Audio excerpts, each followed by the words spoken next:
Assalamualaikum warahmatullahi wabarakatuh. Perkenalkan, nama saya Aprilia dari semester 4 dengan nomor NIM 857393603. Di sini saya diberi kesempatan untuk memaparkan materi tentang sejarah masuknya bahasa Indonesia. Nah, di sini kita akan membahas bagaimana bahasa Melayu berkembang dan akhirnya diresmikan sebagai bahasa persatuan melalui peristiwa penting, yaitu Sumpah Pemuda. Yang pertama yaitu bahasa Melayu kuno. Bahasa Melayu kuno merupakan cikal bakal bahasa Indonesia. Nah, bahasa Indonesia berakal dari bahasa Melayu kuno dan yang digunakan sejak abad ke-7 Masehi. Nah, bukti tertua tersebut ditemukan pada prasasti kedudukan Bukit, Talang Tuwo, dan Karang Berahi. Nah, bahasa Melayu dipakai sebagai bahasa pengantar pemerintahan dan keagamaan di Kerajaan Sriwijaya. Nah, pada prasasti tersebut ditemukan tulisan dengan menggunakan bahasa Palawa atau Melayu kuno. Yang kedua yaitu penyebaran bahasa Melayu. Bahasa Melayu menyebar luas melalui perdagangan, penyebaran agama Islam, dan hubungan antar pulau. Nah, bahasa ini menjadi lingua franca atau bahasa penghubung di Nusantara. Kenapa bahasa tersebut menjadi bahasa penghubung? Alasannya yang pertama yaitu mudah dipahami dan tidak ada tingkatan bahasa. Yang ketiga yaitu bagaimana kelahiran bahasa Indonesia. Nah, bahasa Indonesia lahir secara resmi pada Sumpah Pemuda pada tanggal 28 Oktober 1928 ketika para pemuda berikrar menjunjung bahasa Indonesia sebagai bahasa persatuan. Bahasa Indonesia kemudian diperkuat kedudukannya dalam Undang-Undang Dasar 1945. Yang terakhir yaitu bahasa Indonesia pada zaman Jepang.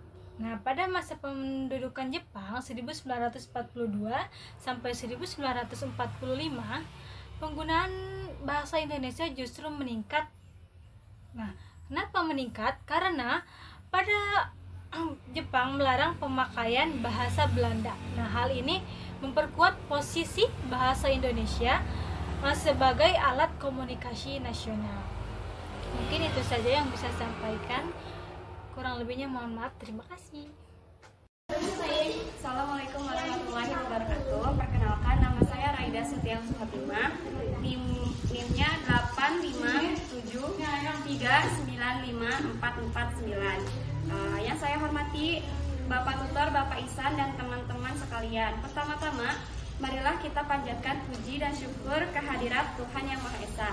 Pada kesempatan kali ini, saya akan sedikit memaparkan materi tentang kedaulatan dan fungsi bahasa Indonesia. Bahasa Indonesia memiliki kedudukan yang sangat penting, yaitu sebagai bahasa nasional dan bahasa negara. Sebagai bahasa nasional, kedudukan ini dimiliki sejak Sumpah Pemuda pada tanggal 28 Oktober 1928 yang menegaskan bahwa bahasa Indonesia berasal dari bahasa Melayu dan berfungsi sebagai alat pemersatu bangsa, sedangkan sebagai bahasa negara kedudukannya diatur dalam Undang-Undang 1945 pasal yang menyebutkan bahwa bahasa negara ialah bahasa Indonesia. Lalu yang kedua, bahasa Indonesia sebagai bahasa negara dan fungsinya. Di dalam kedudukan sebagai bahasa negara, bahasa Indonesia berfungsi sebagai bahasa Indonesia sebagai bahasa resmi negara, yaitu sebagai bahasa resmi negara, bahasa Indonesia digunakan dalam segala kegiatan negara seperti upacara, penyusunan undang-undang dasar, dan kegiatan kenegaraan lainnya, baik secara lisan maupun dalam bentuk tulisan. Lalu yang kedua, bahasa Indonesia sebagai bahasa pengantar dalam dunia pendidikan.